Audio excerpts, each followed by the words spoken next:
Ok, déjame por aquí. Estoy sobre todo con contactos en el norte de México, ¿no? Y en México algo, en la Ciudad de México me conocen también, pero eh, digo, tú haces tu trabajo sin interesarte ser famoso ni nada, pero me sorprende que de pronto alguien me hable de otro país, sobre todo de Sudamérica. A veces me hablan de Europa, lo cual también me sorprende mucho, pero con la conectividad contemporánea es otra historia, ¿no? Otra cosa realmente, ¿no? Como yo te digo, yo conozco tu trabajo desde por lo menos hace unos 15 años atrás, no, 10 años atrás. Ah, Y claro, o sea, antes, cuando yo era estudiante, no me hubiera imaginado que podríamos tener una comunicación así, ¿no? Entonces, realmente sí, lo de la conectividad es para nosotros como artistas, es una facilidad, o sea, ni en mis sueños me hubiera imaginado hace unos años esta llamada, ¿no? Es fascinante, para mí es fascinante, de verdad. Y, y como te digo, te vas a ir dando cuenta de más o menos, o sea, conforme te vaya haciendo las preguntas, ¿no? De cuál es la percepción que yo tengo de tu obra, ¿no? Con mucho aprecio, con mucha admiración y, y bueno, quisiera que me cuentes, ¿no? Conforme, a ver si las cosas que yo he ido imaginando, ¿no? De lo que se puede de tratar tu obra, más o menos, son, porque yo también las veo desde una perspectiva, pues, desde Sudamérica, ¿no? Como dices, bien, claro. bien diferente quizás, ¿no? No, sí, igual no, porque también la historia nos conecta a todo el continente, ¿no? Sobre todo la historia del colonialismo, como la historia de la esclavitud en Latinoamérica y las revoluciones de independencia fueron casi simultáneas, ¿no? Cuando llegó la esclavitud al Caribe, a México, a Perú, a Brasil, eh, llegó antes que a Estados Unidos y luego llegó a Estados Unidos, pero las independencias de España y la abolición de la esclavitud eh, se originó antes en Latinoamérica que en Estados Unidos, lo cual no quiere decir que acabó el racismo con eso, porque el racismo, sobre todo contra las comunidades indígenas del continente, es increíble todavía, ¿no? Que es tan extremo en todo el país, incluyendo México, que tuvo una revolución indigenista. Existe, es persistente y el racismo, ni Cuba se escapa, ¿no? Cuando la revolución prometió acabar con el racismo, yo visité la isla en el 91, yo fui a estudiar danzas afrocubanas, lo cual me encanta, la música y la danza cubana. Y me encantó la visita, me encantó conocer al pueblo cubano, pero me decepcionó mucho ver la burocracia. Y todavía Fidel estaba vivo, y sobre todo una especie de apartheid económico que había entre la gente del partido y la gente del pueblo. La gente del pueblo no podía tocar dólares, Claro. los arrestaban, los metían a la cárcel, y la gente del partido se pagaba a sí mismo en dólares. Y había tiendas que importaban todo de Europa, que solo podías comprar cualquier producto, televisiones, grabadora, etcétera, solamente en dólares. Wow. En los restaurantes, si tú eras turista y traías dólares, te dejaban pasar adelante de la cola, adelante de la hilera de espera. A mí me daba vergüenza, me daba pena con los cubanos. Yo decía, güey, y te digo, yo crecí teniendo pósters de Fidel Castro en mi recámara, de Che Guevara, y mis críticas a la Revolución Cubana no son de un derechista, ¿no? No son de un exiliado cubano como los que hay en Miami, ¿no? Al contrario, ¿no? Es una decepción sincera de que siento que decepcionaron mucho la Revolución Cubana. Todavía tienen cosas que son admirables, ¿no? Tienen mejor servicios de salud que muchos países de Latinoamérica. En fin, muchos servicios sociales que son mejores en Cuba todavía. Pero el hecho de que han censurado artistas, ¿no? Han estado censurando artistas en sus bienales, en fin, es trágico. Es lo que pasa con la mayoría de las revoluciones, se corrompen con el tiempo. Con la Revolución Mexicana se corrompió, la Revolución Rusa, la Revolución Cubana. Digo, es quizás la historia de la humanidad, ¿no? Pero al final hay otros cambios, hay más protestas y no sé si algún día Uh -huh. la humanidad se va a poder deshacer de las desigualdades económicas, raciales, de género, en fin, pero eso es lo que trato de investigar en mi trabajo y sin tratar de convencer a nadie de mis ideas, es simplemente una expresión personal de mi propia disatisfacción con el mundo y con la sociedad, con la destrucción ecológica, en fin, con todos los problemas que hay, las crisis políticas que hay en todo el mundo, el resurgimiento de las fuerzas neofascistas, en fin, el arte no va a cambiar nada, yo no creo. No, porque uno cambia las cosas con acciones cívicas, ¿no? Es principalmente. Claro, pero el arte también puede tener, ¿no? O sea, puede ser una acción cívica también. O sea, bueno. El arte como activismo, quizás, sí. Uh-huh. Pero al final la gente cambia organizándose eh, quizás es una cuestión de contexto social, económico y político que son las condiciones de cambio, ¿no? Uno no puede forzar cambios. Los cambios llegan por necesidad en general y espero que eso pase. El arte lo único que hace es crear diálogo, quizás, en el mejor de los casos, un poco de concientización de la gente, pero eso ayuda al cambio, ¿no? Pero el cambio al final viene de todos los sectores de la sociedad, cuando se dan las condiciones. Y eso es muy importante porque creo que eso ha sido el problema con las revoluciones socialistas, que surgieron sin que hubiera las condiciones para un cambio necesario. Fue un cambio ideológico más que nada, y entonces hubo mucha resistencia. En fin, de esto podríamos hablar horas. Sí, pero sí, podríamos enfocarnos más en el trabajo artístico, pero en fin. No, pero es que va por ahí también, ¿ah? O sea, todo lo que me estás diciendo va a aparecer por ahí también en las preguntas, ¿no? Yo he tomado algunas obras tuyas, ¿no? Como para conversar al respecto, pero sobre todo a mí me interesa ese trasfondo de lo que tú quieres manifestar, ¿no? Que es por eso que estoy haciendo mi tesis sobre tu obra, ¿no? Personalmente a mí me toca profundamente en muchos temas, ¿no? Bueno, he estado investigando bastante, ¿no? Me gusta mucho hablar de las técnicas del grabado, ¿no? Entonces, me pareció muy interesante cuando mencionaste en algún momento que uno de tus primeros referentes había sido tu padre, ¿no?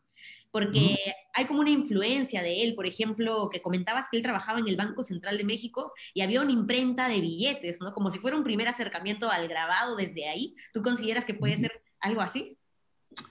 Sí, porque su oficina era un museo del crimen. Su oficina estaba llena de falsificaciones de todo tipo de moneda internacional, digo, incluyendo mexicana, ¿no? Pero había falsificaciones de dólares, de bolívares, son creo que de Venezuela, ¿no? Sí. Había bolívares, había pesos cubanos, en esa época había francos, también moneda de Marruecos. En fin, era un museo así, tenía las placas de grabado, el billete al lado, los instrumentos que usaban, a veces muy rústicos. Wow. Sí, y él tenía historias de algunos de los que arrestaban, ¿no? De las gentes que arrestaban. Mi papá era como un agente de seguridad interna del banco, al mismo tiempo que de investigación de falsificaciones, ¿no? Pero la visita a su estudio fue cuando yo era muy niño, todavía tendría 10 años, cuando mucho, 11 años, y me impresionó mucho y quizás no me afectó inmediatamente, sino años después. Y mi papá era artista y no vivió del arte, entonces fue como mi ejemplo. Entonces yo me metí a estudiar economía política y ciencias sociales, un poco de antropología, al mismo tiempo de que yo hacía mi trabajo artístico. Un amigo mío me dejó pintar en su estudio, entonces no tenía yo que pagar renta y me encantaba ir. Yo me iba los fines de semana a pintar y empecé a leer muchos libros teóricos de arte al mismo tiempo. Y sobre todo, no sé si tú estás familiarizada con los escritos de un refugiado político español que se llamaba Adolfo Sánchez Vázquez. No, no lo conozco. Te recomiendo mucho sus libros si los encuentras. Adolfo Sánchez Vázquez, sus libros más famosos, que han de ser rarísimos y difíciles de encontrar, eran 2 volúmenes que se llamaba Estética y Marxismo, Wow. y eran recolecciones de escritos de artistas y teóricos del arte, analizando y muchos criticando las ideas del realismo socialista, y otros hablando un poco de sus ideas de arte, y analizaba escritos desde Lenin, León Trotsky, Tristan Tzara, de los constructivistas, teóricos de Cuba. Había escrito de Fidel Castro sobre el arte, del Che Guevara sobre el arte, y eso los publicó en México, en una editorial mexicana que se llamaba Editorial Era. Ujú. Y no he vuelto a ver esos libros, pero a lo mejor encuentras versiones en línea. Sí, pero sí, posiblemente. Ahora todos. Y yo llegué a ir a sus pláticas en la universidad. Él ya estaba en sus años 70s o 80s y tenía auditorios llenos de estudiantes, ¿no? Llegaban 200, 300 estudiantes a su clase. Y yo me metía de oyente nada más, y no podías dejar de escucharlo. Era un filósofo realmente muy importante. Y murió fuera de España, murió en México. Esto es en la UNAM. En la Universidad Nacional Autónoma de México, sí. Y eso es cuando yo estaba estudiando economía. Ujú. Entonces yo me iba a la escuela de filosofía a escucharlo. Y tomaba notas, compré sus libros, y al mismo tiempo yo estaba estudiando economía política. Entonces era una mezcla me metí a estudiar a la Escuela de Arte en México y me salí porque me decepcionó también. Estaban muy atrasados todavía en mi modestia aparte. Eh, Mis maestros todavía estaban pegados en el muralismo y yo ya estaba harto del muralismo. El Eh, muralismo. te, te, Sí, no, porque aunque el muralismo fue una época progresista de la historia de arte en Latinoamérica, en México, en fin, en el mundo, se volvió como el realismo socialista de México. Al final era ya el arte oficial, te lo metían hasta en Y los los libros libros gratuitos. de la Sí, los libros de primaria, tenías portadas de muralistas, los estudios de historia, Te cuento, eh, Enrique, igual. algo personal mío. Bueno, yo viví en Ciudad de México en los 90 cuando yo era niña, entonces yo me eduqué con esos libros de la SEP. Ah, perfecto. Tú ya sabes lo que te digo, ¿no? Bueno, yo me acuerdo de la UNAM, del campus, que también estaba muy lleno de arte, ¿no? O sea, tenía esta zona escultórica que para mí como niña era muy fascinante, me acuerdo, porque era impresionante, ¿no? Tenía Es bellísimo, sí, es impresionante y es muy interesante. O sea, interesante, sí. tuvo su época importante el muralismo, ¿no? Pero te digo, es el contexto. En el contexto, la corrupción del gobierno también mató al muralismo, ¿no? Y mató la efectividad del cambio que el muralismo proponía. Entonces, todo estaba relacionado. Cuando me vine a Estados Unidos, mis amigos y amigas chicanos y chicanas estaban enamorados y enamoradas del muralismo mexicano, ¿no? Y ay, no puede ser. Pero es un contexto diferente y me tardé un par de años en entender por qué. Y es que en Estados Unidos no hay la información que uno tiene en Latinoamérica, y sobre todo en lugares como la Ciudad de México, donde hay una información tremenda de lo que pasa en el mundo, de lo que pasa en México también. A pesar de la corrupción del país, hay muchísima información, la gente está muy informada, y, y está la gente muy al día con conceptos contemporáneos. Y eso no era la misma situación de la comunidad chicana. En Estados Unidos era una comunidad muy victimizada, muy reprimida o sea, otra víctima del colonialismo, sobre todo en Estados Unidos, porque originalmente la comunidad chicana, que tiene muchas generaciones, sobre todo esa comunidad, no la inmigrante como yo, sino la comunidad que tiene familias desde hace siglos. Ujú. Esa comunidad no emigró a Estados Unidos, no son inmigrantes. Estados Unidos inmigró a ellos. Y cuando terminó la guerra de México y Estados Unidos, hubo un tratado de paz, que es el Tratado de Guadalupe Hidalgo, Ajá. en donde los Estados Unidos prometían a los mexicanos que se quedaron en Estados Unidos que no tenían que cambiar su idioma, no tenían que cambiar su religión, cuando el catolicismo era pues, prácticamente prohibido en Estados Unidos, era más protestante, el protestantismo en Estados Unidos era la ley, no tenían que cambiar religión y sobre todo no tenían que tener pasaporte para cruzar la frontera con México, porque muchos tenían familiares en el resto del país. Y por supuesto, todos esos acuerdos No se cumplieron. terminaron de papel del baño, Claro, no se ¿no? cumplieron. O sea, nunca lo respetaron y hasta la fecha están ignorados, olvidados.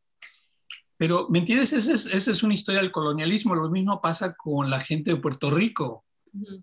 Puerto Rico fue anexado básicamente a Estados Unidos y los puertorriqueños originalmente no emigraron a Estados Unidos. Estados Unidos emigró a Puerto Rico. Y es lo mismo que con los indígenas nativoamericanos. Sí. Les quitaron la tierra. O sea, hay varias comunidades en Estados Unidos que no son inmigrantes. Ujú. Y la comunidad chicana es una de ellas. Sobre todo la que tiene ya múltiples generaciones en Estados Unidos. Quizás la comunidad chicana más reciente es otra historia, ¿no? Si yo tuviera niños o niñas, serían chicanos o chicanas, pero no, ya no tendrían esa conexión con la historia de México del siglo XIX. Ujú. Los Eso. verdaderos, digamos, inmigrantes serían entonces los europeos, quizás los que llegaron en el, ¿no? En el pasado. No, incluso los españoles, porque llegaron sí, de indocumentados, todos ellos ilegales. No tenían ni documento. Sí, No tenían pasaporte de los países indígenas que destruyeron, ¿no? sí. Mira que tenía un montón de preguntas sobre esto. Quería saber, mira, tú ves una diferencia entre lo que es la falsificación y la apropiación artística, ¿no? Que, digamos, en la segunda se cambia el significado original de la pieza artística utilizando su imagen Uh-huh. para reforzar esta idea que tú deseas transmitir. Yo he visto que he visto en algunas conferencias que tú le llamas como forgery en inglés, ¿no? Que sería como falsificación en español, ¿verdad? Pero yo quisiera saber cuál es tu verdadera traducción en español de esta palabra y si tú considerarías que esta es la manera de definir tu estilo artístico. Y sí, espérame tantito, que tengo aquí un gato enfermo y no sé si está protestando porque estaba dormido. Bueno, venga, mira, te lo voy a presentar. Yo también te presento a mi amiga. Mira, aquí está. Oh, Mira, está. Okay. Oh, you're gonna meet the ¿cómo estás? Mucho gusto. Mucho gusto. Esta es mi esposa, Cara. Hola. Un gusto. Esta es Ana. Está bien, mira, no aquí existe en Estados Unidos que creo que se aplica en muchas otras partes del mundo. Existe una ley de derechos de copia, Uh-huh. de copyrights. Y la diferencia entre una falsificación, forgery, y una apropiación es que cuando haces una falsificación pretendes que es el original Claro, y sin cambiar además el contenido. claro. Por ejemplo, puedes copiar un Mickey Mouse, Uh-huh.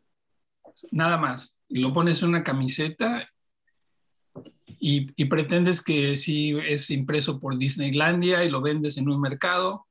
Eso es un crimen. Claro. Pero yo como uso las caricaturas son como símbolo de imperialismo cultural y esa es una excepción en la ley de copyright en Estados Unidos, es una excepción Claro. a la ley. Puedes usar materiales que tienen copyright con la condición de que cambies el sentido, la esencia, el contenido de lo que estás apropiando. Y también con la condición de que no estás pretendiendo que la autoría no es tuya, tienes que firmarlo con tu propio nombre. Claro. Así hay artistas en Estados Unidos, por ejemplo, hay un artista que se llama Sherry Levine.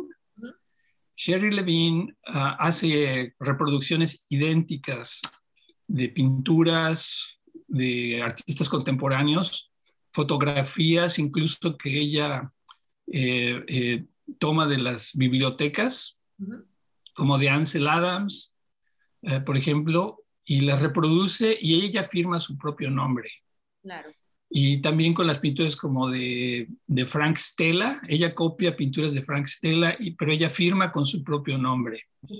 Entonces son apropiaciones donde ella no pretende que son los originales y las reproducciones de arte son permitidas. Si pintas cualquier artista contemporáneo, incluso si firmas el nombre de esa persona, dan permiso. Ahora, otra cosa también que ayuda es si el artista, si la imagen tiene más de 50 años, de existencia, porque después de 50 años, si el artista no renueva el copyright, es dominio público ya. Pero Disney sigue, es una corporación, ellos siguen firmando el derecho de autoría. Y si tú haces una reproducción idéntica y nada más, una escultura, incluso aunque le cambies el color, si no cambias la esencia y si no es una reproducción crítica es la parte importante, sí puedes tener problemas. Ahora, hay artistas que hacen apropiaciones en general culturales, como platico en mi crítica del modernismo, ¿no? Por eso, irónicamente, para mí es un título humorístico decir que muchos de mis trabajos siguen un concepto de modernismo inverso, ¿no? Sí. Y luego también otro de antropología inversa, que es otro tema de broma. Yo no me lo tomo en serio, pero también la sátira es seria.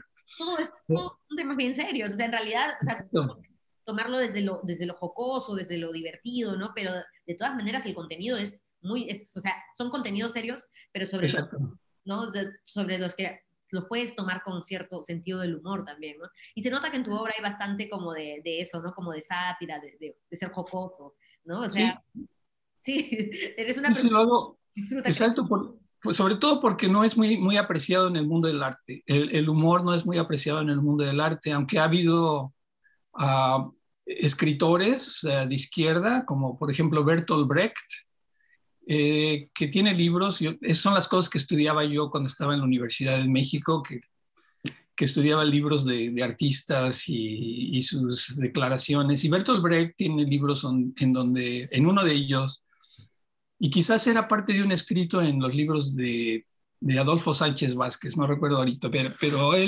Bertolt Brecht habla de la importancia del sentido del humor en la crítica política, sobre todo en el arte. Y él lo aplicaba mucho en las obras de teatro, y era un poeta también, escribía mucha poesía, pero para él el sentido del humor era importante. Y sobre todo en cuestiones educativas, él veía el papel del sentido del humor como algo importante. Y en México yo crecí con muchas bromas entre mi familia, entre mis amigos en las escuelas. Yo hacía caricaturas políticas además, y nunca dejé de ser eso. Entonces es una cuestión de ser auténtico conmigo mismo, porque de otra manera te deprimes, ¿no? Como dice el dicho, más vale reír que llorar, y eso lo aplico en mi obra. Claro, ¿no? Porque además es como que también, o sea, se ve eso, ¿no? O sea, algo que a mí me gusta de trabajar en mi obra, ¿no? Es que lo disfruto, o sea, realmente disfruto cada cosa que hago, ¿no? O sea, hay algo muy personal, ¿no? O sea, hay algo ahí como muy personal, ¿no? De la personalidad de uno, ¿no? Que hace que realmente sea un disfrute para uno, ¿no? Claro. Sí. Te quería Te iba a decir nada más, por ejemplo, los ejemplos de artistas modernistas, que los he dicho en mis entrevistas o escritos. Los que más se vienen a la mente son artistas que apropiaban, europeos que apropiaban culturas de países que eran antes colonias. Por ejemplo, Picasso, que apropiaba el estilo de máscaras africanas y de esculturas africanas para básicamente desarrollar su estilo cubista. O también artistas como Frank Lloyd Wright, el arquitecto, que apropiaba arte maya, y artistas también como Henry Moore, que apropiaba escultura azteca para desarrollar sus esculturas modernistas de figuras sentadas. Igualmente, incluso yo tengo mis dudas sobre latinoamericanos como Torres García, que era argentino y apropiaba la mitología peruana, y como Pachamama y cosas así por el estilo, que alguien como Torres García, que venía más de una posición de poder, apropiaba culturas indígenas, aunque está en la frontera, porque él es latinoamericano al final. No es un europeo apropiando de una colonia. Es diferente cuando, por ejemplo, Diego Rivera apropia culturas prehispánicas, porque él es parte de esa cultura también. Y él deja el modernismo, aunque apropia el mexicanismo para desarrollar sus pinturas cubistas. En Diego Rivera el cubismo es todavía un estilo europeo, y al final lo deja para dedicarse completamente al muralismo. Pero luego también hay críticos, sobre todo en Brasil, que critican ese tipo de dominación europea en el arte, como por ejemplo Elio Oiticica o Ligia Clark, toda la gente que estaba asociada con lo que se llamaba la revista Antropofagia, con Osvaldo de Amaral, sí. y gente así por el estilo, que trataban de canibalizar el arte europeo para hacer un arte americanista. Sí, era el movimiento antropófago, ¿no? Del modernismo. Sí, sí, y ellos desarrollaron su propia versión de un arte americanista, ¿no? Ahora, yo lo veo más desde un punto de vista indígena, más que digamos de un criollo o latinoamericano, sino más, me imagino más cuál sería la perspectiva de un artista indígena apropiándose de arte europeo, ¿no? Haciendo lo inverso. Claro. Y esa es la parte del modernismo inverso del que hablo, pero la antropología inversa, como viste en mis entrevistas o escritos, la antropología inversa es algo que surgió todavía antes. Eso fue lo que empecé con mis códices. Mis códices eran una versión de dar la historia a partir de un punto de vista indígena, como si Europa hubiera sido conquistada por indígenas americanos. Claro. Y en fin, entonces eso es el tipo de la apropiación. Esto tuvo una evolución en sí mismo en mi trabajo, no surgió inmediatamente. Las primeras apropiaciones que hice, como pones en tus imágenes, fueron las de Goya. Goya, sí. Y eso las hicimos como un homenaje a Goya. Es impresionante porque veo que desde el inicio, ¿no? Porque acá es el año 85, por lo que puedo ver en la firma, ¿no? Es el 83. 83, acá me parece 85. Y es difícil verlo en la imagen, pero sí, pero sí, estabas bien jovencito, ¿no? Es como tu comienzo digamos, como artista, me imagino, ¿no? En el grabado. A mí me sorprenden estas obras por varias cosas, ¿no? Primero porque le has conservado el nombre Contra el Bien General, ¿no? Exacto. Lo has cambiado al inglés también, Against the Common Good, ¿no? Ahí o sea, ¿considerabas adecuado, era necesario traducirlo al inglés para poder llevar de repente la idea de Goya a un público angloparlante? Sí, bueno, sí, porque esto lo hice cuando yo era estudiante del San Francisco Art Institute. Sí. Lo hice un año antes de terminar mi licenciatura. La licenciatura la terminé un año después, en el 84. Y en esa época yo estaba haciendo trabajo de solidaridad con Nicaragua, con un grupo de solidaridad en Berkeley. Y mi ex esposa, mi primera esposa, que fue la que me importó a Estados Unidos porque nos conocimos en México y ella se enfermó, no podía vivir en México y acabamos inmigrando a Estados Unidos los dos. Bueno, ella era de aquí, de la Bahía, Ujú.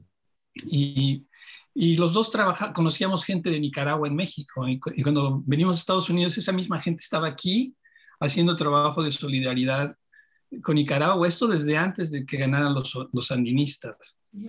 Entonces, cuando Ronald Reagan invadió Centroamérica a través de los Contras, apoyando lo que se llama, era el comandante Cero, que se llamaba uno de los sandinistas que era más conservador y estaba en contra de los nuevos sandinistas que habían tomado el poder, creo que fue en el 80, o en el 80, 81, que fue cuando empezó todo, Ronald Reagan acusando a Nicaragua de ser comunista, de ser del bando soviético, etcétera.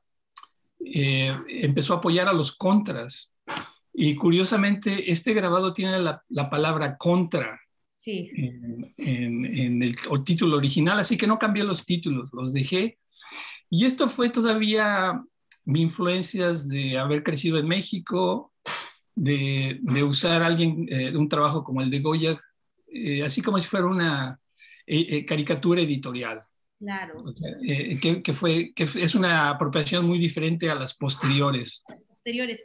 Pero a mí también otra cosa que me sorprende de esta obra temprana tuya es que no solamente te apropias, digamos, de la composición y de la idea de Goya, sino también de la técnica. O sea, eso me parece, ¿no? O sea, del agua fuerte, ¿no? Es un agua fuerte.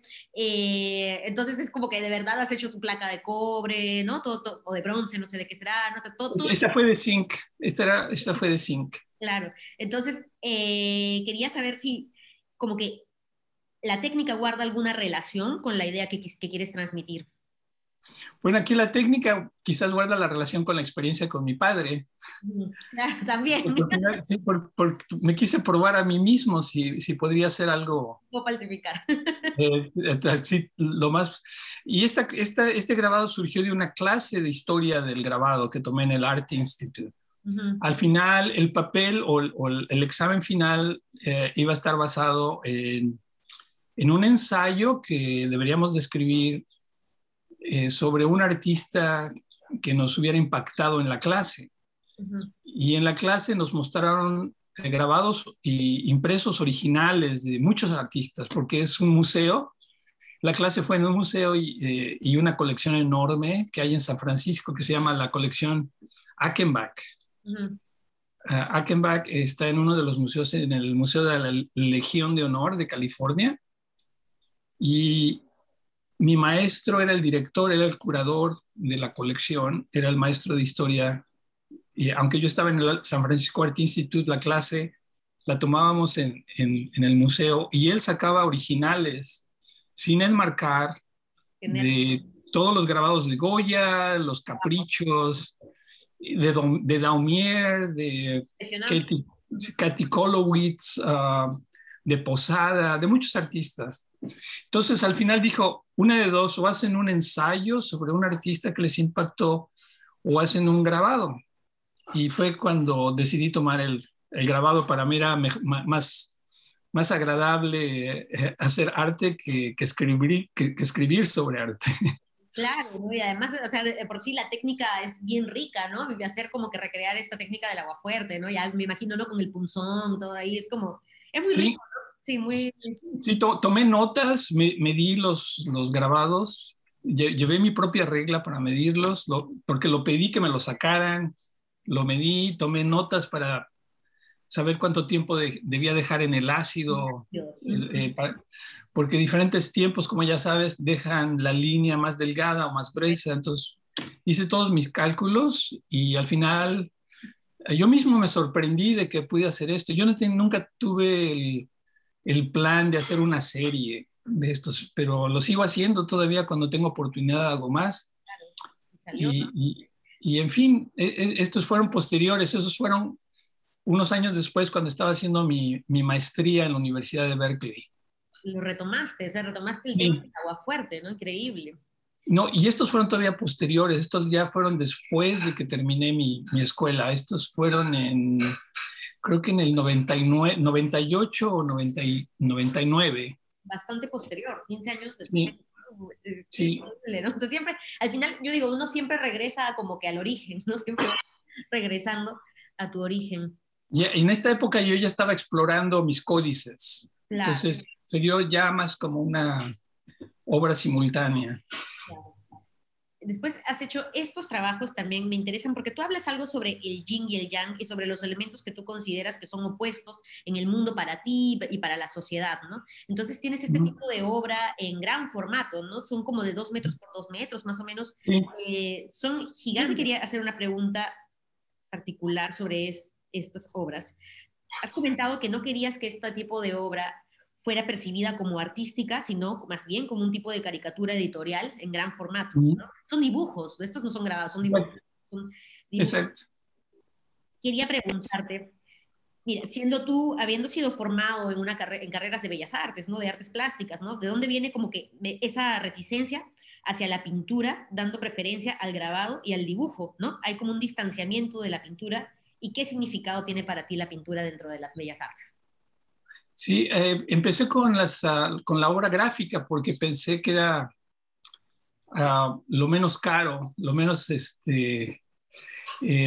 costoso en cuanto a materiales para hacer un manifiesto político, porque por lo general eso no es muy comercial y yo no tenía mucho dinero para comprar materiales de pintura y el dibujo es más libre, es más inmediato que una pintura la tienes que planear, te gastas dinero, es más costosa. Un tubo de pintura te cuesta lo mismo que todo lo que te gastas en un pedazo de papel y carboncillo, ¿no? Y fue así que decidí hacer obra grande con un contenido más satírico, político, sin preocuparme por el costo de dinero ni nada. Pensé, si no se vende, perfecto, yo lo puedo poner en mi casa o lo guardo en mi closet, lo enrollo. Claro. Pero también me sorprendió que hubo mucho interés en esta obra. De pronto había museos que se interesaban en exponerlos, en comprarlos.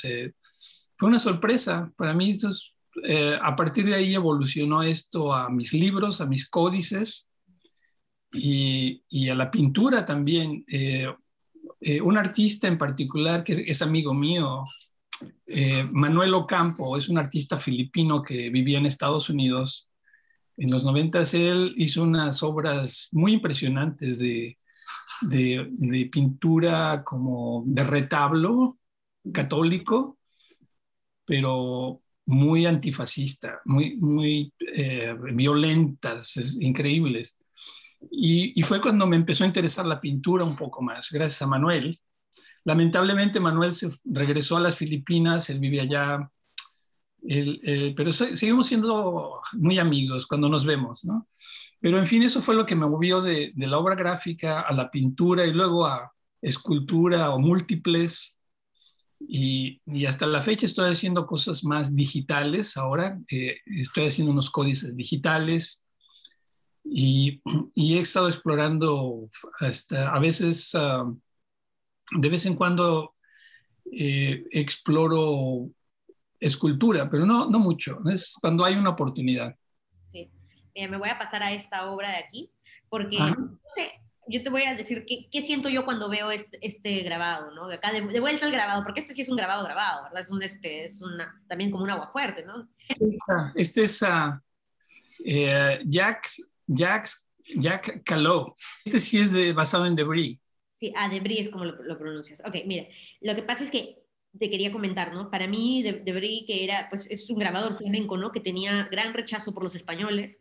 En su obra gráfica difundía la leyenda negra de la conquista, ¿no? Ilustraba las atrocidades que pueden ser ciertas, porque creo que también él exageraba también, porque digamos que los flamencos odiaban a los españoles en ese momento, ¿no? De la historia. Entonces él creo que, o sea, las historias eran terribles las que llevaban a él, pero él las dibujaba todavía más terribles. Para mí, personalmente, la estética de Debris me conduce a pensar en estas atrocidades cometidas por los españoles durante la conquista de América, ¿no? además de la apropiación de la estética, también lo haces con la técnica, ¿no? Que es un aguafuerte, como en el caso de Goya. ¿Existe en esto otro mensaje más que el que remite directamente al contexto político estadounidense? Te digo por qué te hago esta pregunta. Porque yo, al ser de Sudamérica, quizás no estoy muy enterada de cuál es el contexto de los Estados Unidos, ¿no? Pero sí de la estética de Debris, porque él representó mucho a los incas, ¿no? Sí.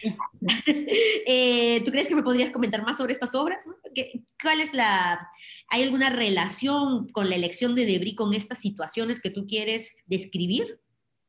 Sí, esto sería, por ejemplo, esta obra sería parte de mi antropología inversa, ¿no? Porque Debris andaba con una idea como de antropólogo, con todos los prejuicios europeos que había, con todos los estereotipos de los indígenas, en donde se enfocaban mucho sobre la violencia indígena, sobre los sacrificios humanos, tanto en los incas como en los mayas o aztecas. Es lo primero que oyes en los antropólogos occidentales, ¿no? Es rara vez oyes lo mismo de los griegos o de los romanos, ¿no? Cuando ellos cometían sacrificios humanos, ¿no? Como con el circo romano, con los leones matando cristianos, o los espartanos que sacrificaban niñas porque querían niños para ser guerreros, los mataban a las niñas al nacer, hasta los celtas que han encontrado vestigios de sacrificio humano. Y actualmente en Estados Unidos hay sacrificio humano con la pena de muerte. La pena de muerte que está prohibida en México, por ejemplo, en la mayoría del mundo, todavía se aplica en Estados Unidos, ¿no? La pena de muerte. Ese es un sacrificio humano como un tributo a la diosa o el dios de la justicia, ¿no? O sea, en ese sentido, las culturas antiguas de América no eran diferentes de las culturas europeas o contemporáneas que son violentas y aplican sacrificios humanos, etcétera, hasta canibalismo ha habido en Estados Unidos también. Con el Donner Party. El Donner Party era una familia un grupo de lo que le llaman aquí settlers, que vienen del este hacia el oeste, se perdieron en la sierra, y ahí se murieron. Pero antes de morirse llegaron 2 indígenas a salvarlos y se los comieron. Sí. Sí, busca, te voy a mandar también en el chat el nombre, el Donner Party se llama. Okay. Qué increíble.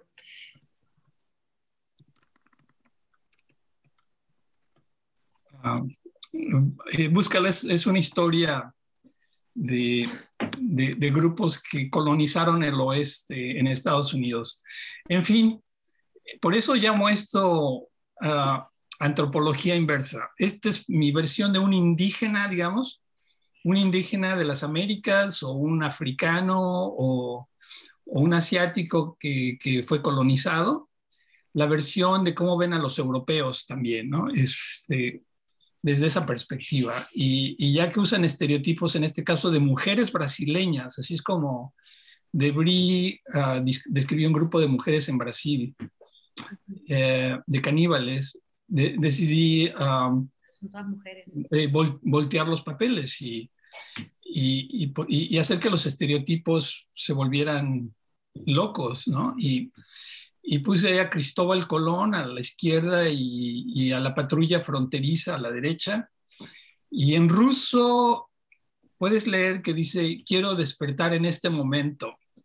Ah, sí. Y como Donald Trump es muy prorruso, muy amigo de Putin, creo que el ruso era ideal. Y luego en el español de arriba es el español original del grabado. Lo único que añadí fue Nasty Women, que fue lo que le dijo Donald Trump a Hillary Clinton, Nasty Woman.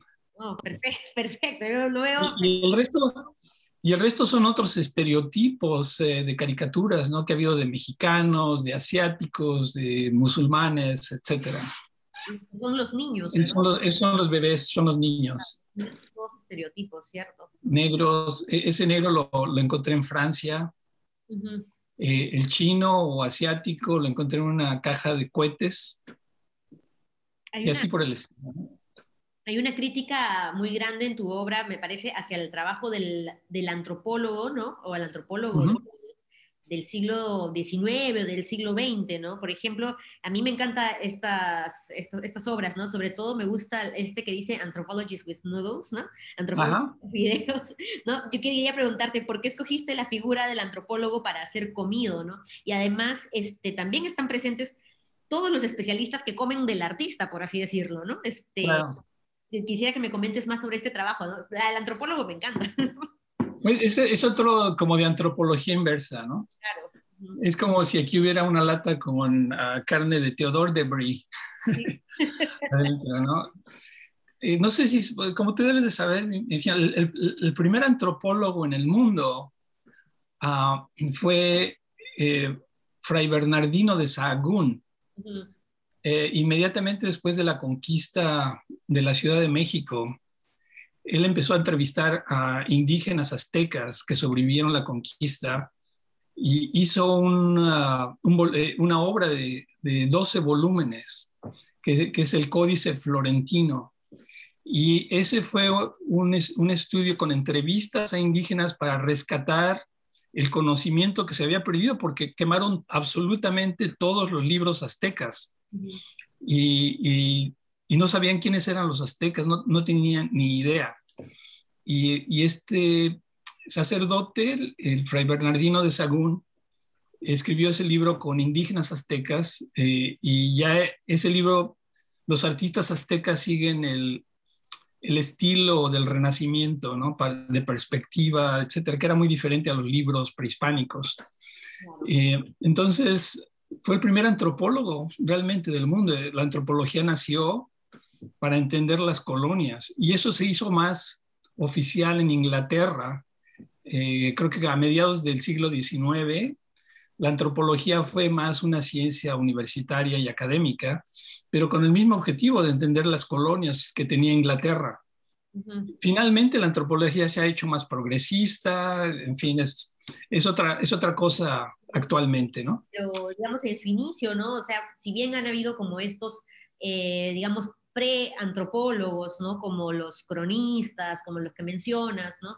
Digamos, yo creo en el siglo XIX la antropología era pues parte como, para mí, a mi entender, ¿no? Del imperialismo, ¿no? O sea, que mandaban a los estudiosos a ver cómo explotamos mejor las colonias, ¿no?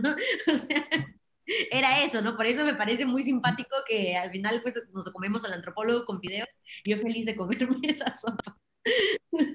Y, Eh, el mundo del arte, y el mundo del arte como una extensión del colonialismo también, ¿no? claro que Colonialismo cultural. exacto, es toda una crítica acá, o sea, hay toda una crítica hacia Por eso y por eso en lugar de Campbell's puse Cannibals. cannibals, claro, que son los caníbales, ¿no? Y además Y la aquí no lo ves bien. Warhol, Sí, no se ve bien, pero el sello ujú, es una calavera azteca. está A ver buenísimo, si luego te mando una imagen más clara, porque se ve que la bajaste de la internet. sí. Tengo una imagen más clara que luego te mando. Además es buenísimo porque también es la apropiación de Warhol, ¿no? O sea, es directamente No, también además, sí, hacia la historia del arte, ¿no? O sea, ¿no? Eso es sí, fascinante. Ahora quería preguntarte sobre estos trabajos que son los de los códices, ¿verdad? Tú mencionas sobre los aztecas y el culturicidio, que a mí me parece un tema muy importante. Yo, ah, yo he leído también sobre el culturicidio, sobre lo que es, o el epistemicidio, ¿no? Que es el, digamos, cuando se mata el episteme, ¿no? El conocimiento de los antiguos, ¿no? En las culturas colonizadas, ¿no? Acá en América Latina al menos, el culturicidio o el epistemicidio son temas tabú, ¿no? No se tocan. El conocimiento ancestral del indígena fue eliminado de manera cruel por la colonización española y en nombre de la religión cristiana. Es el lado oscuro de la conquista, pero ante el epistemicidio también se genera resistencia. Como por ejemplo, tú mencionaste un ejemplo sobre la Biblioteca de Alejandría. A pesar de haber sido casi todo eliminado, hubo algunos volúmenes que gracias a algunos verdaderos héroes, ¿no? Se pudieron rescatar, esconder y publicar en su debido momento, a veces muchos siglos después, y 2500 años después seguimos leyendo a Platón, ¿no? Ojalá eso también ocurriera con nuestras culturas ancestrales resistentes al epistemicidio. ¿Tú creerías que tu arte es una forma de resistencia? Más que nada es una forma de denuncia, ¿no? Y quizás sobre la necesidad del rescate cultural que se perdió. Y ha habido bastante rescate, digo, sobre todo de lingüistas y antropólogos culturales más progresistas, ¿no? Contemporáneos, lo cual continúa, ¿no? Pero, por ejemplo, hay estudios de cómo las culturas en Perú, por ejemplo, entre ellas los incas y otras, que tenían formas de, de grabar el conocimiento, ya sea en textiles, Sí. en vasijas de barro, había lenguaje, y incluso hasta aún más lejos, en las islas, el llamado Easter Islands. Ujú. También había una forma de escritura ahí, Okay. que se perdió, está documentada en rocas, en pedazos de madera, de una cultura que desapareció, y no se sabe mucho más de eso, ¿no? Pero, o sea, todas esas formas son lenguajes muertos, bueno, no tan muertos, la escritura, Ujú. que se ha perdido, y quizás en algunas regiones oscuras del continente todavía la gente sepa leerlos, pero de los libros prehispánicos no hay quien los pueda leer. Como te digo, sobrevivió 0 libros aztecas, ninguno. Hay libros aztecas, pero los libros aztecas que hay fueron hechos inmediatamente después de la conquista, como el que te digo, el Códice Florentino, que fue una obra más antropológica de un sacerdote español, eh, pero, eh, pero los libros aztecas originales se perdieron. Hay cuatro libros mayas nada más, 4. Hay uno en París, el Códice París, hay uno en Madrid, que estoy usando actualmente en uno de mis códices, Ujú. y está el Códice de Dresden, en Alemania. Y hay uno en la Ciudad de México que es como un códice sin terminar, que no tiene mucho color, y es más como un fragmento de códice. Y eso es todo lo que existe de los mayas en cuanto a libros. Hay más escritura maya en barro, en arquitectura, que afortunadamente sobrevivió, y eso ayuda mucho a los lingüistas a estudiar el lenguaje maya. Y luego de los oaxaqueños, de la cultura mixteca zapoteca, hay 19 libros aproximadamente prehispánicos que sobrevivieron. Ahora, la mayoría de estos libros están fuera de México, algunos fueron llevados de contrabando a Europa como regalos a reyes o de diplomáticos, etcétera, y acabaron en la Biblioteca Nacional de París o en el Vaticano, Ujú. o en algunas universidades en Estados Unidos tienen algunos libros. Pero, en fin, yo decidí que, uh, como, como la historia la escriben los que ganan las guerras, pensé que estaría bien que como artista yo podría usar mi derecho a decir la historia, igual que los historiadores distorsionan la historia con visiones ideológicas de la historia.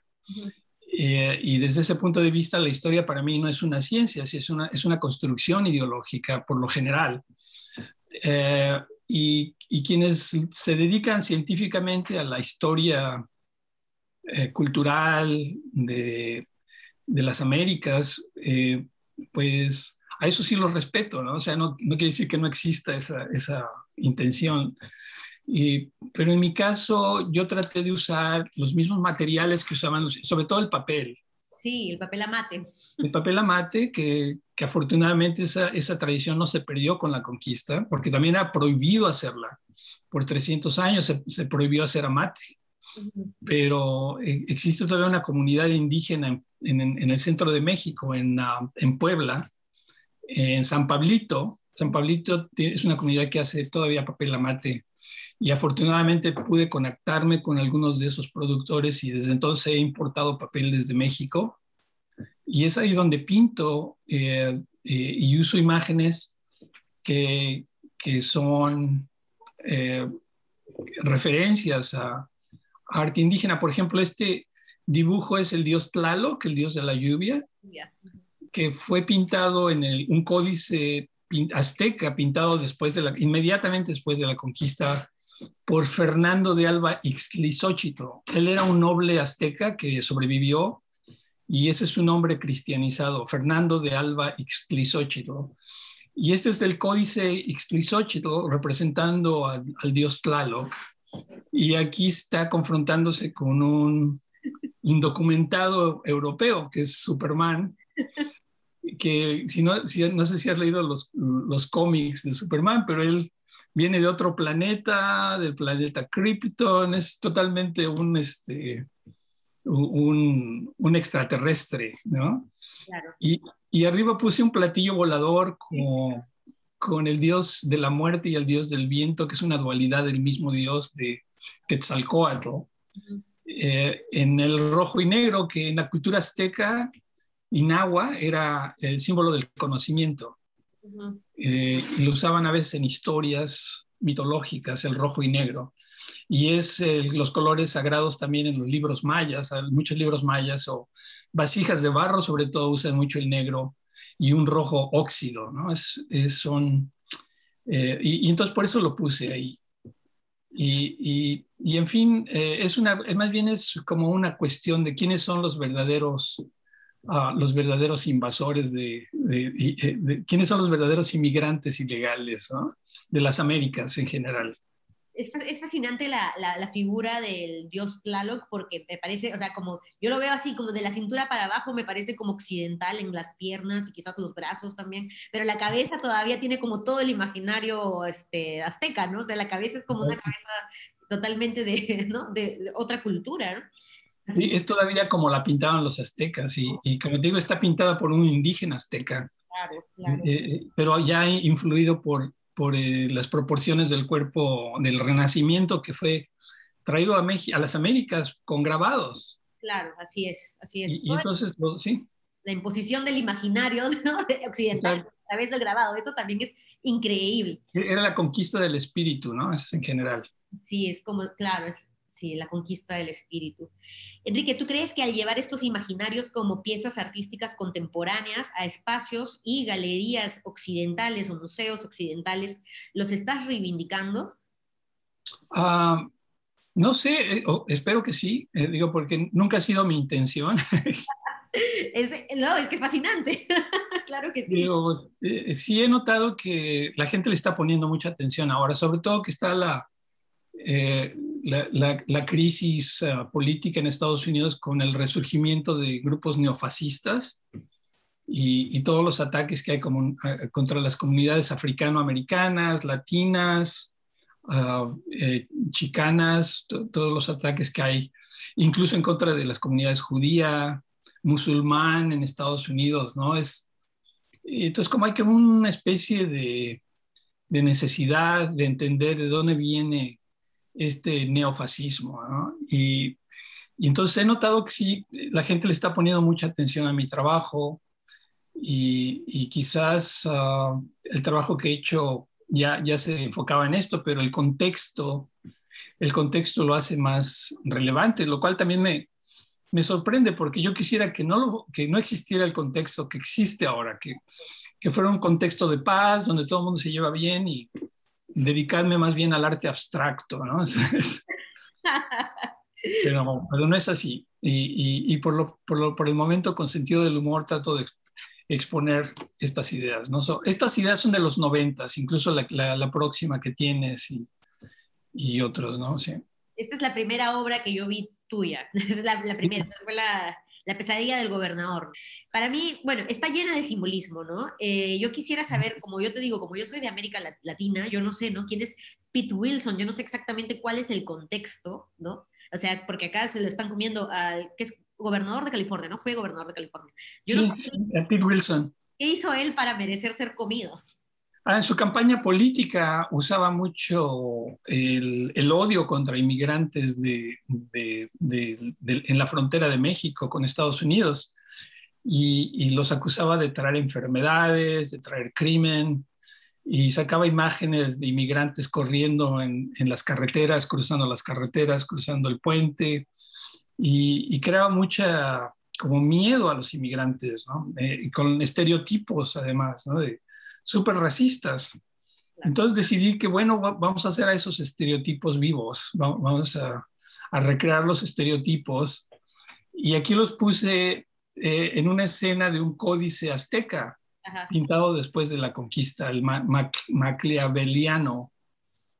Y en la esquina hay una imagen de un pintor de la colonia, un pintor criollo, se me olvida ahorita su nombre, pero es una pieza donde Cristo está sangrando. Y ahora también si te mando una imagen más clara, Sí, por favor. o a lo mejor la puedes ver en alguno de mis libros, como el que te mandé. Ahí está todo. Pero la imagen del Cristo está chorreando sangre de su corazón hacia una olla de sangre, donde están bebiendo la sangre los corderos. Entonces, una idea de la Eucaristía cristiana es la comunión, que es la sangre y el cuerpo de Cristo. Entonces, en ese sentido lo pongo como para significar que esta es una comunión. Están comiendo al Mickey Mouse, ¿no? Como Dios también, ¿no? Que no sé sí, y es una comunión, no es diferente que el canibalismo católico, ¿no? No, además no sé qué Dios es, pero yo me imagino que debe ser Huitzilopochtli. Es el dios de la muerte. Es, El dios de la muerte, que es Mictlantecutli. Mis Tini. Mi gato, otra vez. Claro, es ahí que se lo comen. Es que también hay como una cosa medio también no de venganza, no, pero como de reivindicación, no sé, como que, o sea, claro, obviamente a uno como latinoamericano, pues, o sea, uno se muere de cólera, ¿no? De que comiencen a decir con prejuicios y estereotipos sobre cosas que realmente no somos, ¿no? Que son falsas, ¿no? Entonces, de verdad que sí que da ganas, o sea, yo veo eso y me siento muy identificada. Sí, no, y como lo veo, esto es lo que quizás se imagina el ex gobernador de California, lo que era la gente que venía de las Américas, ¿no? Y de México en particular, pero eso es lo que trato, más bien como de denunciar esos estereotipos, ¿no? Y lo mismo hago con el que discutimos de Debris con Donald Trump, porque todos estos se derivan de lo mismo. De Donald Trump se llama la pesadilla xenofóbica del presidente en un idioma extranjero. Uh-huh. Y el otro de la izquierda fue la continuación, fue la segunda imagen que hice con el gobernador de California. Esa es la pesadilla xenofóbica del gobernador. Uh-huh. Y dice lo mismo, pero en un idioma sudafricano, el afrikaner. Uh-huh. Que es el idioma que se derivó del holandés en África. Y yo tenía un amigo sudafricano que conocí haciendo trabajo de solidaridad contra el apartheid en Sudáfrica. Uh-huh. Y él fue el que me tradujo esto quiere decir, quiero despertar ya. I want to wake up now. Eso es lo que dice en afrikaner. Y aquí se lo están comiendo a él. De varias maneras, ¿no? Porque es como un sueño. Él está acá presente, bien vestido, mirando, preocupado, ¿no? Pero acá se lo están comiendo, acá también se lo están comiendo, ¿no? Claro. Es basado exactamente en otra imagen de Debris. Yo tengo una colección de todos los grabados que Debris hizo de las Américas, desde Norteamérica hasta Sudamérica. Sí. Que lo publicó, hay una editora española, la editorial Ciruelo. Sí, es un libro, un volumen grande, ¿no? Es amarillo, yo también lo tenía. Sí. Sí, buenísimo, sí. Buenísimo.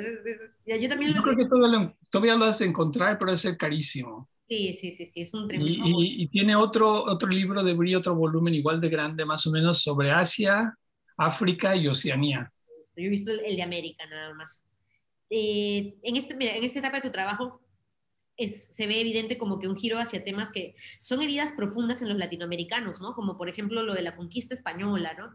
Como acá, como te digo, son heridas que aún están muy presentes y abiertas en nuestra cultura, en comportamientos como el racismo, ¿no? Son temas de Latinoamérica que los llevas a dialogar con temas de Estados Unidos, ¿no? Como por ejemplo acá lo ves, o sea, con temas del presente estadounidense, ¿no? Pero, o sea, quiero entender cuál es el diálogo que tienen, ¿no? Porque para mí, como te digo, desde Sudamérica es como si, ¿no? O sea, para mí yo lo siento muy, muy presente todavía, ¿no? Y que dialoguen, Claro, es muy presente, sí. y que a mí se me hacen, digamos, hay una distancia, ¿no? Entre nosotros desde Sudamérica con lo que está pasando en Norteamérica, ¿no? Entonces, no, yo no entendía muy bien cómo así dialogan, ¿no? Pero con lo que me cuentas ya se me hace mucho más, más claro. Sí, sí, es a continuación del colonialismo. Lo que pasa en Estados Unidos es su propia versión del colonialismo, ¿no? Porque la esclavitud, como te digo, y la destrucción de culturas indígenas en todo el continente están unidas por la historia. Hubo necesidad de traer esclavos a las Américas porque diseminaron a la población indígena y no había gente que explotar, no había quien explotara las minas, el campo, la agricultura. Entonces tuvieron que importar esclavos de África. Y lo mismo pasó en Estados Unidos. Diseminaron, acabaron con la población indígena o no se dejaban explotar de plano y tuvieron que traer esclavos. Entonces, esa esclavitud ha creado las diferencias raciales que existen en Latinoamérica, todavía en Sudamérica, en Brasil, en Perú, en México, incluso contra la población mexicano-africana, no muy diferentes que en Cuba. También hay una discriminación contra la población negra. En Cuba eso lo vi yo cuando visité, lo cual me sorprendió porque Fidel Castro prometió acabar con el racismo en Cuba, criticando que Estados Unidos impuso el racismo en Cuba, sobre todo con la segregación. La segregación, de hecho, sí fue impuesta en Cuba por Estados Unidos durante la época de Batista. Claro. Antes de Batista no había segregación en Cuba, pero lamentablemente ese racismo no se acabó. La mayoría del Partido Comunista Cubano son blancos cubanos, y la mayoría de la gente más pobre en Cuba son negros. Fidel Castro también era un hombre blanco, ¿no? También. Exacto, criollos, claro, toda la dirección del partido, básicamente, había pocos. Yo ni siquiera recuerdo algún africano cubano en la Revolución Cubana, entre los héroes. No, todos eran blancos. Dices, wow, ¿qué pasó con la Revolución? Digo, es increíble. Pero esa es otra historia, como digo, es otro que podemos hablar volúmenes. Sí, la verdad que sí. Ahora mira, me voy a ir a un tema más artístico, ¿ya? Me voy a regresar acá a... ¿Cuál es esta? ¿Dónde está? Esta de aquí. Esta es de la que tú te apropias, ¿verdad? Sí. Headache. Bueno, yo leí que esta obra fue presentada en la exposición Infinite Jest, ¿no? La exposición se llama Caricature and Satire from Leonardo to Levine del Museo Metropolitano de Arte de Nueva York. Es una exposición que, como dice el título, selecciona y agrupa caricaturas desde el Renacimiento italiano, pasando por Bruegel, Goya, Delacroix, entre otros, hasta la sátira política contemporánea. En la exposición, según lo que yo vi del catálogo, hay poca representación de América Latina, de Oriente y del Sur global. ¿A qué crees que se pueda deber esto? Puede ser lo que critico del mundo del arte en Estados Unidos, es muy occidental, muy occidental, hasta ha sido solamente recientemente que se está abriendo a influencias no occidentales, pero la mayoría de las colecciones del arte moderno, del Metropolitan, de la mayoría de los museos en San Francisco, Los Ángeles, han sido en su gran mayoría eurocéntricas y masculinas, además, ¿no? Con pocas minorías, poca gente de color, pocas mujeres, y está cambiando poco a poco, pero en general es parte de la misma historia colonial, ¿no? Es la cultura dominante se impone a todas las otras culturas. Nos guste o no, eso es lo que ha pasado en la historia, en todos los países, prácticamente en todas las épocas. Sí, mira, mira, ya para terminar, porque de verdad que hemos ido así, pero yo me podría quedar conversando eternamente porque a mí estos temas me fascinan, ¿no? Yo también como artista me parecen súper interesantes, ¿no? Yo te quería te quería preguntar esto. Mira, en mi país también hay una historia de la sátira y el humor que se remonta a los tiempos prehispánicos, ¿no? Como en el caso de la cerámica mochica, que es una cerámica muy hiperrealista, ¿no? Y era satírica también, ¿no? También También tenemos... hay unas esculturas chiquititas, eróticas, que vienen. Y que tienen que venir a Perú. Esas están en el Metropolitan en Nueva York.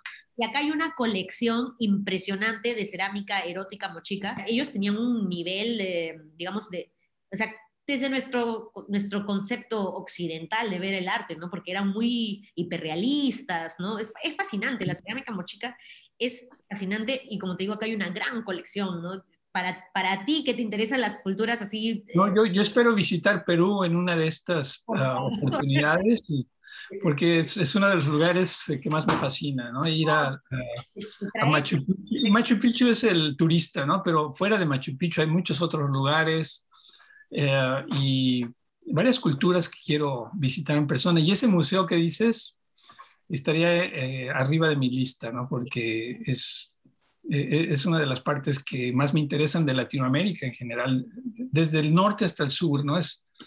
La historia del colonialismo es diferente en diferentes lugares, pero al final eso nos une a todos, es una historia común en general. Es terrible, ¿no? Pero nos une. Lamentablemente nos une. Sí, te quería decir también, ¿no?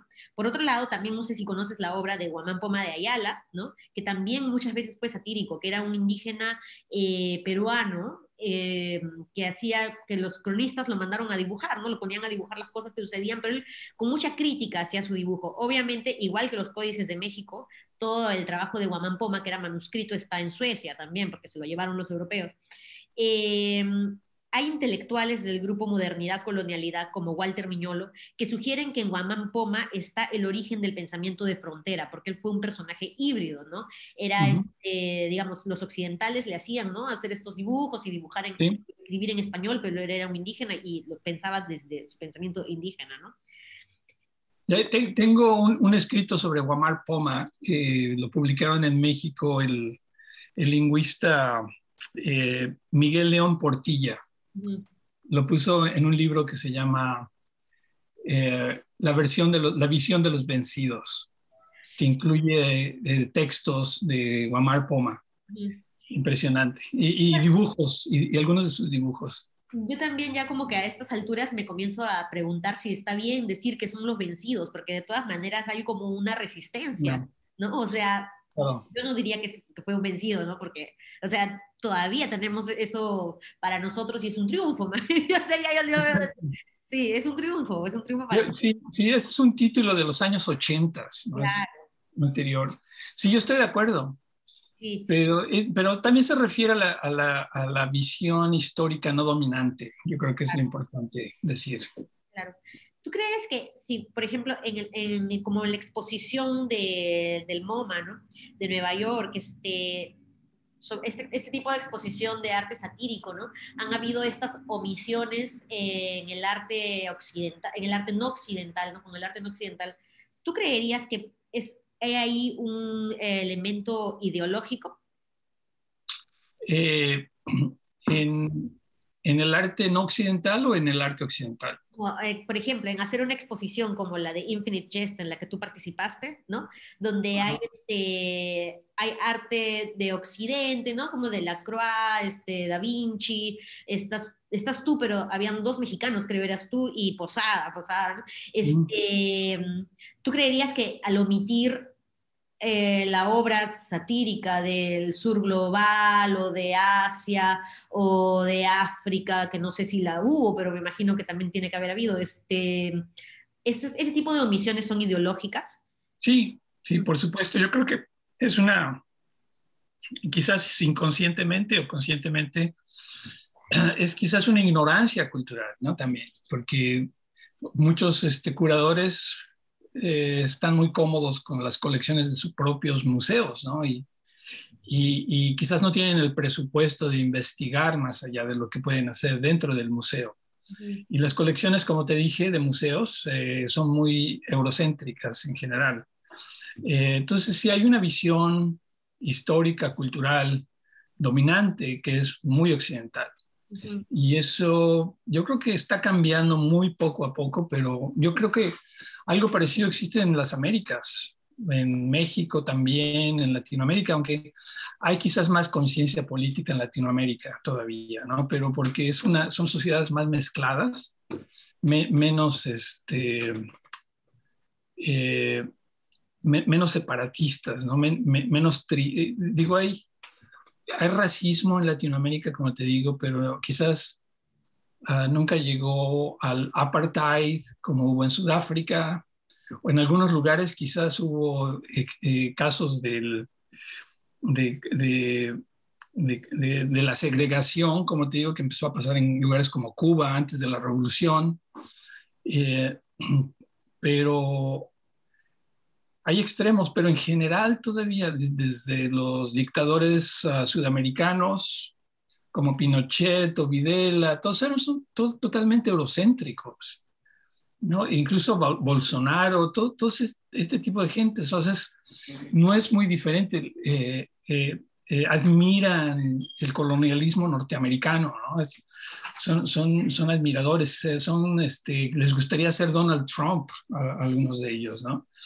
Entonces, sí hay una conexión a través de todas las Américas en general. Y por supuesto las versiones son ideológicas, las versiones dominantes, ¿no? Depende de quién está en el partido dominante, la religión dominante, incluso a través de la familia. Son todos aparatos ideológicos. Y hay mucha crítica de eso, afortunadamente, que viene de partes de intelectuales, de artistas, de poetas, de escritores, que a veces arriesgan hasta sus vidas por tener la libertad de criticar. Sí. ¿Cuántas veces, no? ¿Cuántas historias conocemos de artistas que han terminado siendo, o escritores o intelectuales que han terminado siendo sacrificados, ¿no? Por denunciar sus ideas, ¿no? O sea, es una historia O en terrible. la cárcel, o en la cárcel. O en la cárcel años, ¿no? Es terrible. No, pues Enrique, yo fascinada de haber mantenido esta conversación. Igualmente, espero que hayas terminado todas las preguntas. No sé si te quedó alguna pregunta. Creo que sí se me deben haber quedado, pero como me has hablado de tantas cosas, yo creo que las has respondido todas muy naturalmente. Bien, sí, sí. Te voy a compartir una obra ahorita, que es la que estoy haciendo. Déjame poner si quieres salirte, y te voy a poner mi share screen, si puedo. Sí, ahí está. Oh, ya, ok. Déjame ver si puedo mostrarte una cosa antes de irme, qué es lo que estoy haciendo en este momento. Déjame salirme un poco del screen de Zoom. Y déjame abrir esto. Esta pieza apenas la terminé ayer. Déjame ver si puedo compartir mi screen contigo. Ya te puse anfitrión, a ver si ya se puede. Ok, déjame poner share. Ok, ¿lo ves? Sí, increíble. Déjame ver si puedo aumentarlo. Sí. No lo puedo creer. No, no puedo aumentarlo. No sé por qué no me deja entrar a mi...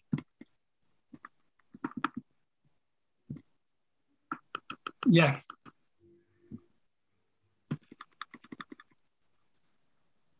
El Popol Vuh de la abuelita. De la abuelita del Ahuizote. El rey Ahuizote era uno de los últimos reyes aztecas que puso resistencia o que expandió el reino azteca, ¿no? Ajá. Y entonces puse aquí una niña maya. Es una niña como de 4 años que se saca una foto y la puse ahí peleándose con un neonazi. Sí, bien, bien, que le pegue. Y todo esto es el Códice de Madrid, el Códice Maya. Está increíble. Pero ¿Lo vas a hacer aquí puse al grabado? rey. ¿Mm? ¿Lo vas a convertir en grabado o es Es, este todo es digital, wow, con una impresora digital.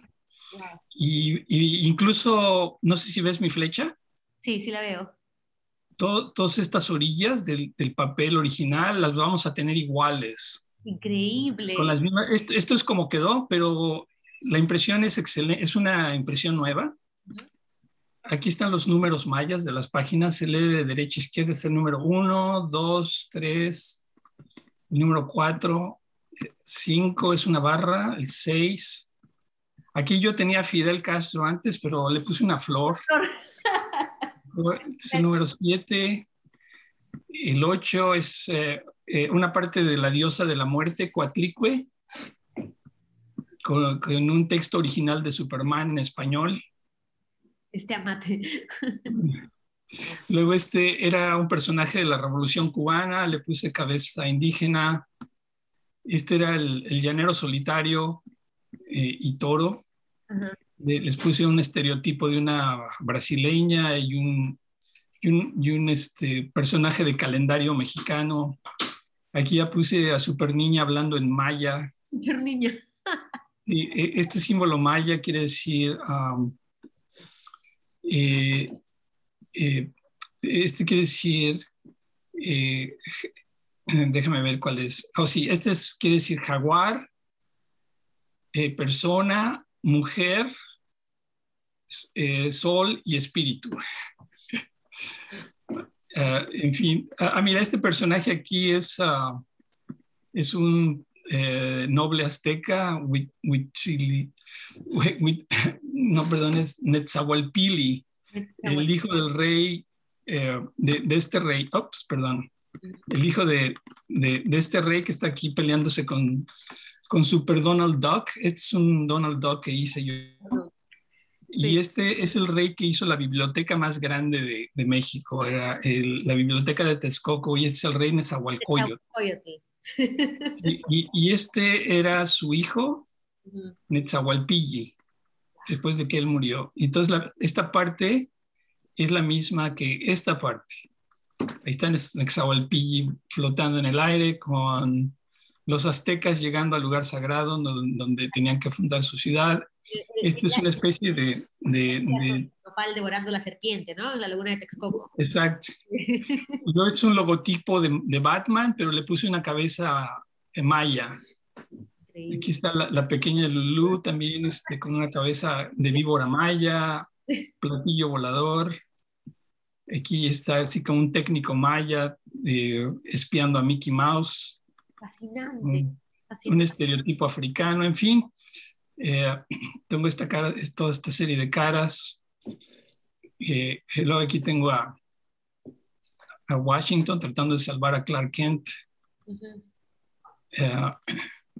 El último de los reyes aztecas, Cuauhtémoc, en fin. Más personajes que saqué de un libro de la Revolución Cubana. Sí. Pero les puse cantantes, ¿no? De cantantes, así como un mariachi, una indígena norteamericana, un africano. Claro. Una escultura, parece mochica. y estas, todos en lugar de tener balas, están disparando flores. Claro. Porque el rey Nezahualcóyotl organizó festivales de flor y canto, que eran festivales de poesía y de música. Entonces aquí están disparando poemas contra la patrulla fronteriza, aquí que está uno de los gitanos, y aquí puedes ver una cruz maya. Esto es lo que era una cruz maya, la interpuse en una cruz católica, y aquí están los números mayas otra vez. Claro. 3 barras son 15 y 3, 18, 19, pero el 20 es muy interesante porque es nada más un 0 y un punto arriba, eso es 20. Wow. El punto arriba quiere decir 20 o doble 10 y el 0 es 20 y este sería el 21. Pero 2 puntos verticales, ¿no? Es muy sofisticada la numeración maya, me encanta. Y luego aquí puse fin, no sé si lo puedes ver. Sí, claro, ese es el final de toda la obra. Sí, el fin del trabajo. Pero, sí. En fin. Ya no los vas a hacer con Bud Shark, ya los vas a hacer en impresión, o sea... Este lo estoy haciendo en Oakland, ajá. En Magnolia Editions. Ya voy a dejarlo porque ya me tengo que ir, pero no, yo también ya voy a mandar ahí a imprimir mis grabados.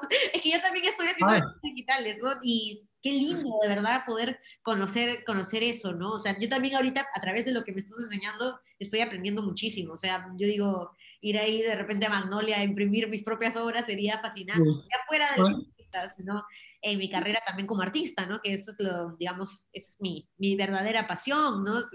Y sí, sí. Pues si sí, algún día vienes a la Bahía de San Francisco, avísame y vamos a Magnolia, los visitamos. Son geniales. claro que Estamos donando, vamos a poner este libro en una exposición en México, sí. en el Museo Nacional de Arte. Están haciendo una exposición sobre la conquista y arte prehispánico. Y me invitaron a exponer, entonces acabé esto y se los vamos a mandar. Junto con mi primer códice, las historias de la conquista, que el Museo de Arte Moderno en San Francisco no lo quiso prestar a México para esta exposición. Así que acabé haciendo una reproducción idéntica de mi libro en Magnolia, gracias a Magnolia, y Magnolia lo donó a México. Así que Imagínate. está genial. Pero como ves, en mis últimos libros ya estoy expandiendo la cosa más allá de México, Estados Unidos. Incluye África, Cuba, otros países de Latinoamérica, y es más una idea del colonialismo En general. en las Américas, por lo menos, ¿no? Sí, que es un tema que, como te digo, o sea, nosotros las heridas las tenemos abiertas acá en Latinoamérica, o sea, es algo que se percibe diariamente, ¿no? Las tenemos en nuestro DNA Exacto, o ADN. sí, están ahí, pero es fantástico que puedas denunciar y que puedas expresar todo esto a través de tu arte, ¿no? Y ahora lo estás llevando a México. Nos vemos allá.